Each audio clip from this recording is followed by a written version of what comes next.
today. Today's readings are readings of encouragement for us. They're readings of remembering that when we go out in tears, we reap with shouts of joy. And they are readings that encourage us to remember that the cup that the Lord gives us is a cup of blessing. It's an excitement in the ministry to know that we are going out, we are helping others, we are being people who are available to do God's work in whatever we're doing. There's a beautiful prayer, and I don't know it by heart, but there's a beautiful prayer in our Catholic Lentinal Way of the Cross, and it's one of the last prayers, but it basically says, Lord, help me to remember that I am doing your will every time I wash a dish, clean my home, pick a cup up off the floor. And it's a very beautiful way of remembering that it's in the daily life, it's in the daily things that we do, that we meet God in the ordinary.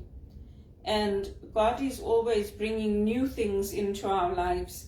Endings are also new beginnings. So there's the pain of something ending, but it's also opportunity for something new and something fresh to begin.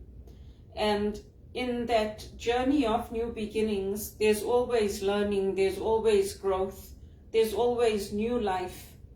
And that's what I take with me. We're also celebrating the feast of St. James. And St. James, it's that famous path.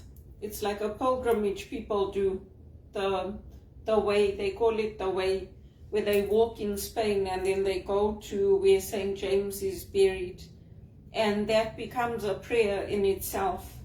The Compostanello, I think that's how it's pronounced.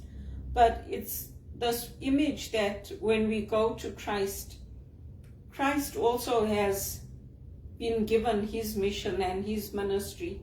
And so when the disciples go and they ask for seats at his right and at his left, he says, that is not my place to give you. The Father will assign that. The Father will decide that. But are you prepared to serve? Are you prepared to live your life in the way that follows me? And that's the question for all of us. It's the question for me. Am I prepared to live my life? And every life has new beginnings and endings. Every life has hardships and blessings. Every life has good and bad. Every life has health and sickness. And so it's that question, that same question Jesus asks us, are you willing to come with me and accept all these blessings, but also the trials that come, the things that come are mentioned in the first reading, that we are pressed down, but we are not broken. We are persecuted, but we are not destroyed. And the church will always survive. It has survived for over 2,000 years, and it will continue to survive because the faith will always be present in the world. It doesn't matter if they take the Bible out of the library and say there's no place in our library for your Bible.